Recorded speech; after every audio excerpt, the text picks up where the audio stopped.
Hi you guys, welcome back to my channel. So today's video is going to be about oily hair and some of my favorite tips on how to deal with oily hair and how to reduce it as much as possible. I just really want to make it clear before we get into this video that there's nothing inherently wrong with having a naturally oily scalp, just like there's nothing wrong with having a really dry scalp naturally. It just means that you need to do some extra steps or different steps in your routine in order to take care of that and to make sure that the rest of your hair is healthy. It doesn't mean that you can't have healthy hair. It doesn't mean that you can't have long hair or a healthy scalp. Like I said, it just means that you need to formulate your routine a little bit differently or find different things that work for you in order to deal with the oiliness. So that being said, these tips that I'm going to be talking about today are just general tips for a general oily scalp. However, if you are experiencing really bad oily scalp or a lot of dandruff or other scalp issues like maybe eczema, I'd really recommend seeing a doctor or derm just in case if you feel like your issue is severe. So first, I guess we should talk a little bit about what causes an oily scalp to begin with. Like I mentioned earlier, some people are just born with a naturally oily scalp and that's totally okay. Another cause of oily scalp can be product buildup. If you are somebody who uses a lot of styling products, dry shampoo, hairspray, anything in this area of your hair, if you're not clarifying that properly on a regular basis, that can definitely lead to an overproduction of oil or just product buildup and wax buildup in general. So it might not even be that your scalp is oily, but it could just be a buildup of product on your roots. Another cause of oily scalp could be using really harsh or irritating products. So if you're using a really harsh shampoo, or again, if you're using a lot of dry shampoo, hairspray, that could be really drying on your scalp. This could be causing your scalp to be more oily and cause a lot of itching or irritation. So be aware of the products that you're using for sure, and it might just be something in your routine that's not working for you. And then finally, one thing that could be causing your oily scalp is actually a dry scalp. And this is going to lead us right into my first tip, which is to try to wash your hair a little bit less if you have really oily hair. And I know this sounds counterintuitive, but sometimes when you are overwashing your hair, especially if you're using a really stripping or harsh shampoo, it could actually be causing a lot of dryness on your scalp because it's stripping away your scalp's natural oils. So this would leave your hair and scalp feeling really dry, and in turn it would cause your scalp to overproduce oil to compensate. So if you're somebody who's already washing your hair every day, I would recommend trying to space out some time between washes, even if it's every other day or every 2 or 3 days. I would also recommend investing in a good balancing shampoo or a gentle shampoo.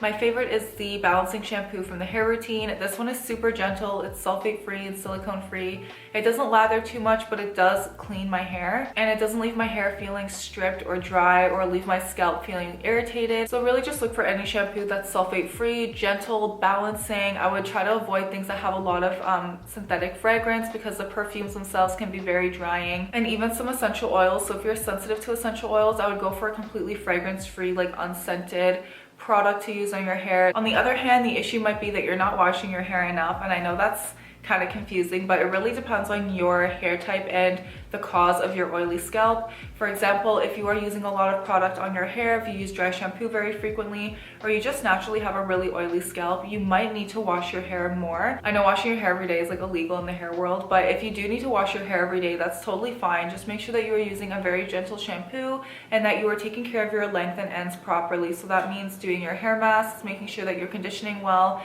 making sure that you're using leave-in products on your length and ends to lock in hydration, and that you are avoiding other things that are damaging to your hair, like heat styling, chemical processing, anything else that might be causing excess damage or dryness to your hair. Sorry guys, my camera died. If the angle looks a little off now, that's why. But my second tip is to keep your hairbrushes clean, and this is something I think a lot of us slack on. I know I do. But keeping your brush clean is so essential for keeping your hair clean, of course. Your hairbrush collects all kinds of things, all your hair oil, dandruff, product that you're using, and just dust from being in your bathroom, in your bedroom, wherever you keep your brush. So it's important to keep it clean. I'd say like once every few weeks.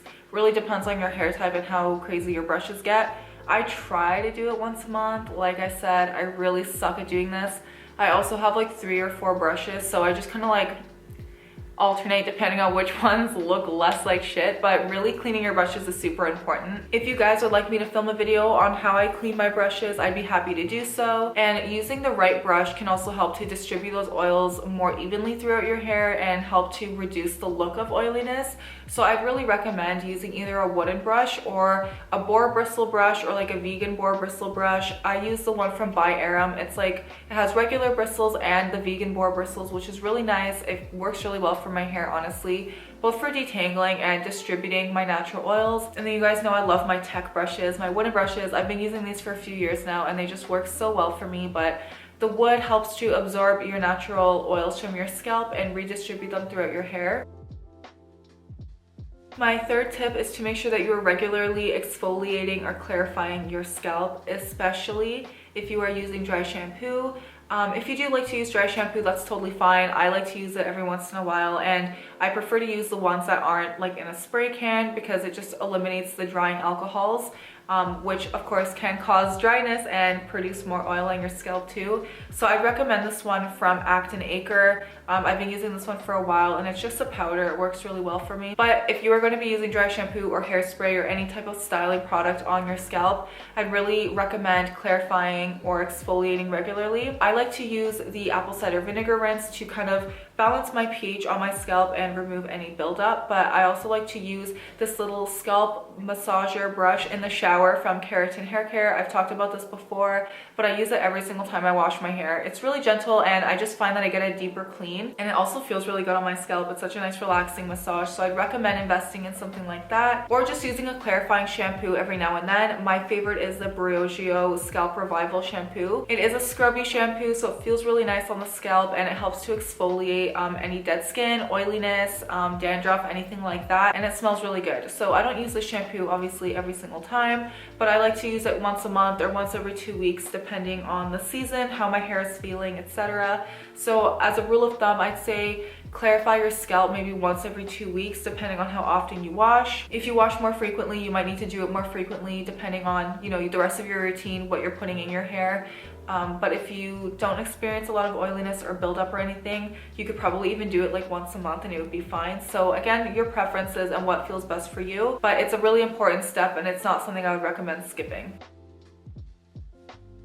My fourth tip is to do regular scalp treatments, and I know this might sound a little counterintuitive because you don't want to be applying oils to an already oily scalp, and that's totally fine. There are so many scalp treatments out there that are not oil based that you can use, like flaxseed gel scalp treatments, aloe vera scalp treatments, even some oily scalp treatments that are lightweight that can kind of help to balance out your scalp a little bit and help to reduce the overproduction of sebum. Like I mentioned before, if you are struggling with a dry scalp, it could just be masking with extra oil to overcompensate for the dryness. So using a scalp treatment once a week or once every couple of weeks can really help to balance that out and make your scalp feel a lot better. Some of the ones I would recommend are the Innate Life scalp treatment, the Blue Beautifly scalp treatment. I really like the By Aram hair oil as well, but if you just want to make one yourself, you can use any lightweight oil like jojoba oil, grapeseed oil, sweet almond oil, and mix in some essential oils if you'd like, if they work well for you. If they don't, just the oil on its own is totally fine. And if you don't want to use oil, you can substitute for like flaxseed gel or aloe vera gel or something else. They're still really hydrating and lightweight, so it's not going to leave your hair feeling greasy at all after the wash, and it's going to add much needed hydration back into your hair.